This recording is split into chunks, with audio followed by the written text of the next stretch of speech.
Okay, let's unpack this.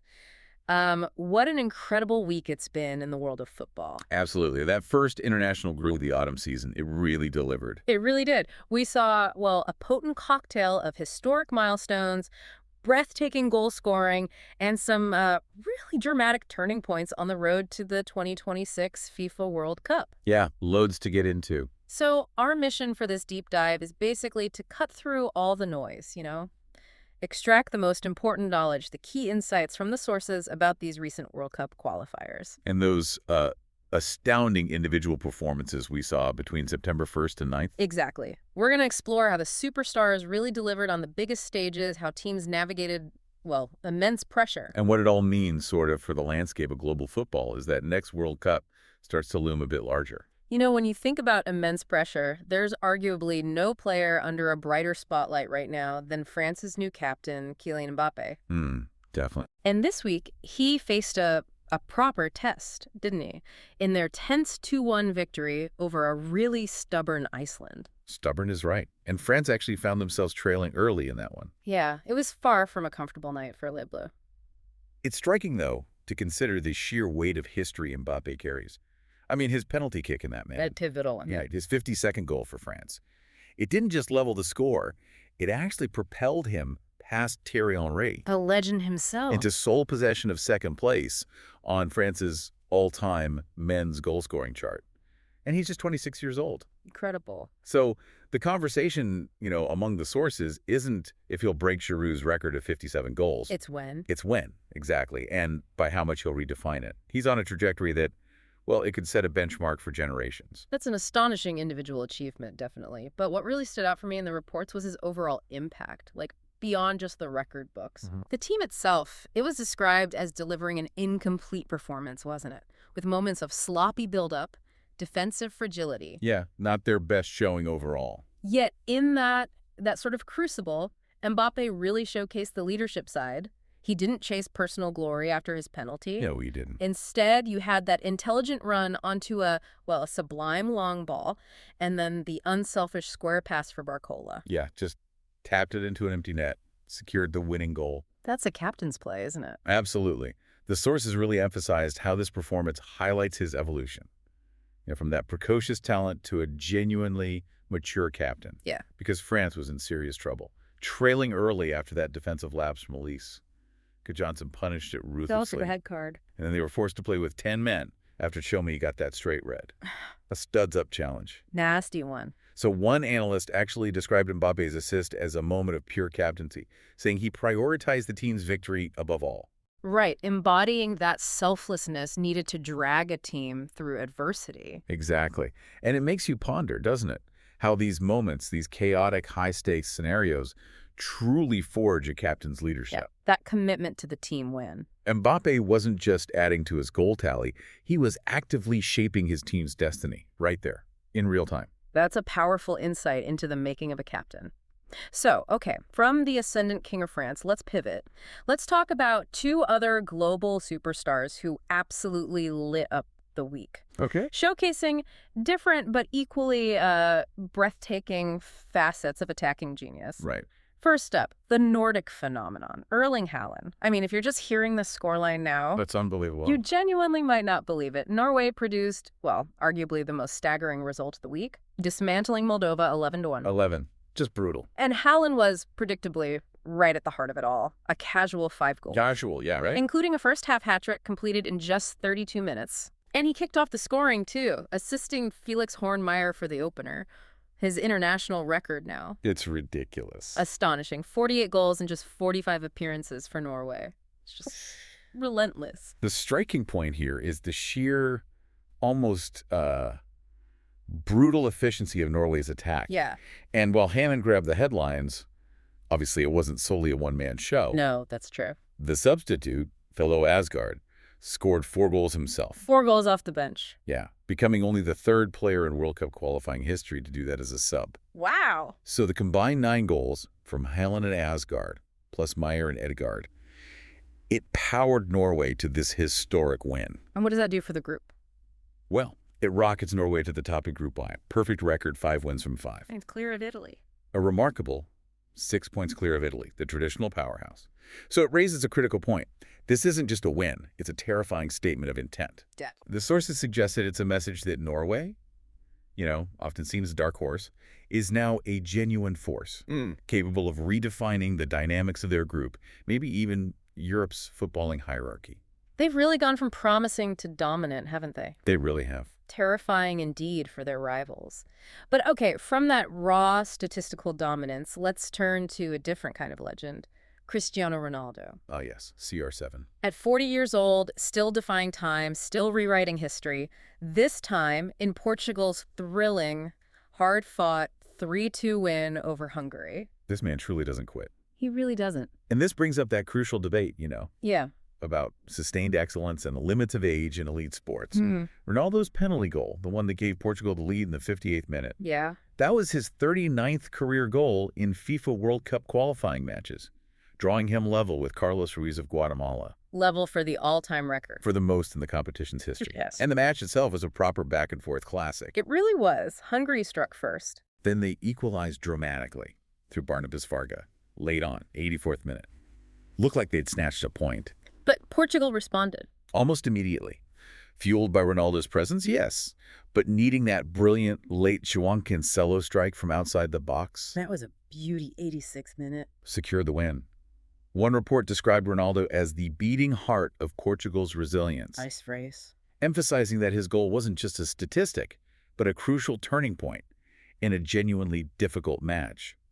It's just a testament to an unparalleled career, isn't it? Absolutely. Sustained excellence. Proving that elite decisive impact isn't solely the domain of the young. He continues to set an example for longevity that, frankly, few can match. So, okay, we've got Mbappé solidifying his captaincy, Haaland tearing up the record books, Ronaldo defying father time. What does this all mean for the broader landscape of elite talent when we look at these three together? Well, when you view them in tandem like this, you really see a compelling triptych of attacking greatness this week. Triptych, I like that. You have Mbappé, the ascendant king. He's not just claiming his throne as a national icon. He's showing maturity leadership beyond his years, moving beyond pure goal scoring to lift the team. Right. Then you have Haaland. He represents that unstoppable force of nature, redefining statistical possibility with raw power and almost alien-like efficiency. Like a machine. Pretty much. And then there's Ronaldo, the enduring legend.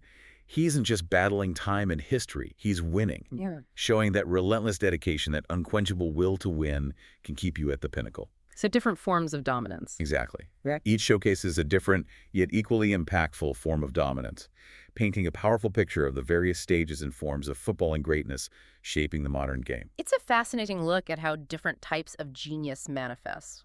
Okay, beyond these individual fireworks, the road to 2026 saw some significant turns across Europe. Yes, the qualifiers are heating up. Let's get a continental roundup. How are the groups shaping up?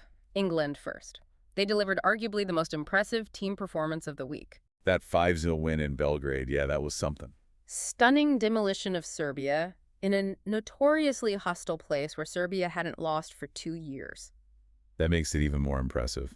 Captain Harry Kane obviously scored again, his 74th international goal. Noni Madueke got his first for his country, which must have felt great for him. Always special, the first one.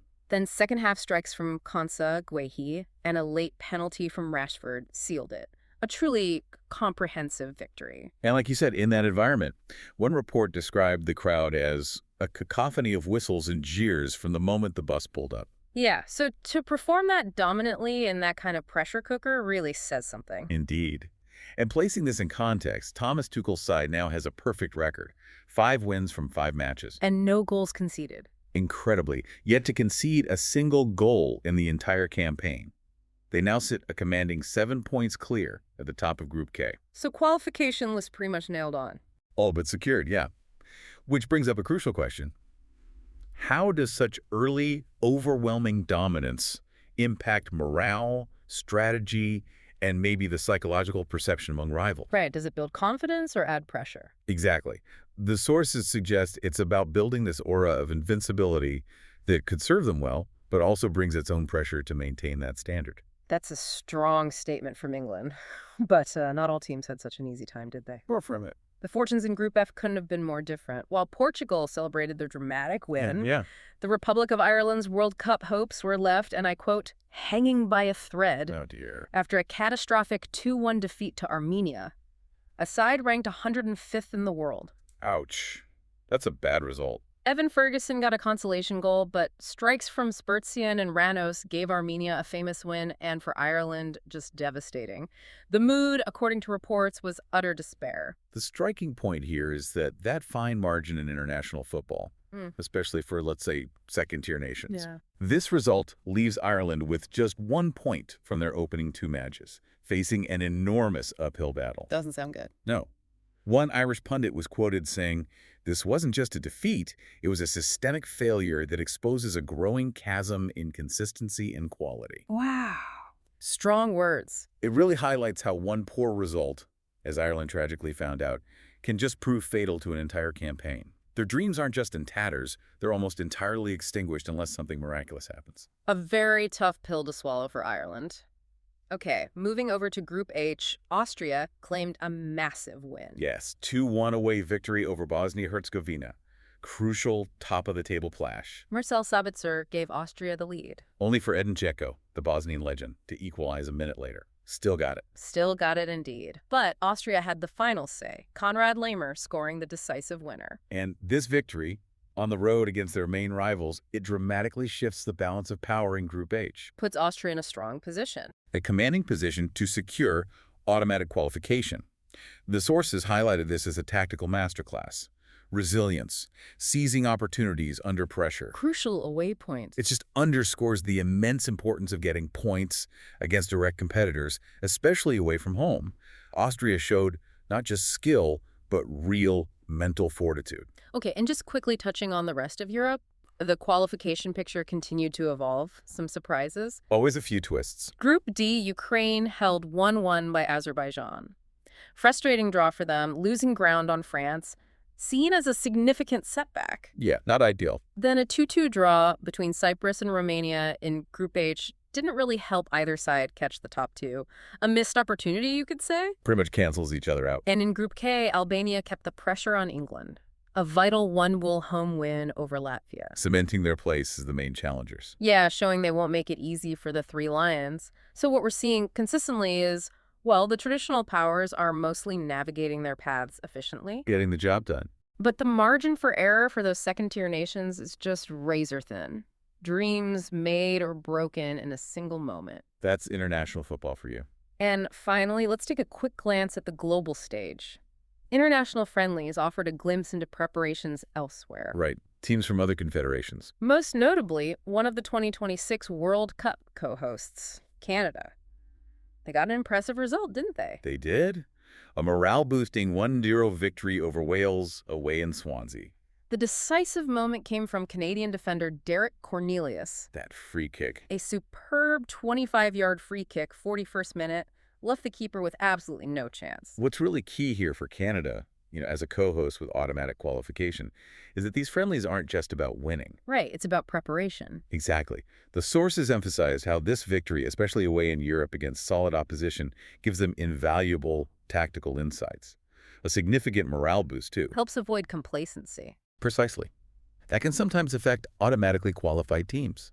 Allows them to test formations, integrate talent, build cohesion under competitive, albeit friendly, conditions. There's a statement, really. Canada intends to be more than just a host. Mm-hmm. We also saw the trans-Tasman rivalry renewed, Australia getting the better of New Zealand, 3-1. Traditional friendly fixture there. And these matches, free from that intense qualification pressure, they are incredibly valuable. Testing players, trying out tactics, building cohesion. Like laboratory experiments for the World Cup, almost. Yeah, exactly. So, wrapping this up, what does this all mean for you as someone keen to understand the global game? We've seen a week of truly incredible individual feats, pivotal team performances. Yeah, it's really set the stage for the rest of the qualification cycle, hasn't it? And given us a glimpse into the future of football's biggest stage. It really has. And when we connect all these stories, the individual ones, the team ones, to the bigger picture, It just underscores that fundamental truth about football. The established order often dominates, yes. But the beautiful game always leaves room for the unexpected. for new records, for drama right down to the wire.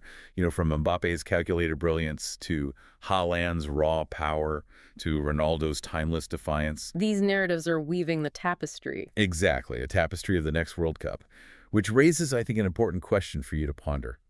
As 2026 draws closer, which of these compelling narratives, the rise of a new king, the relentless force of nature, or the enduring power of a legend, which do you think will ultimately define this qualification cycle and capture the world's imagination? Something to think about. Thanks for joining us for this deep dive.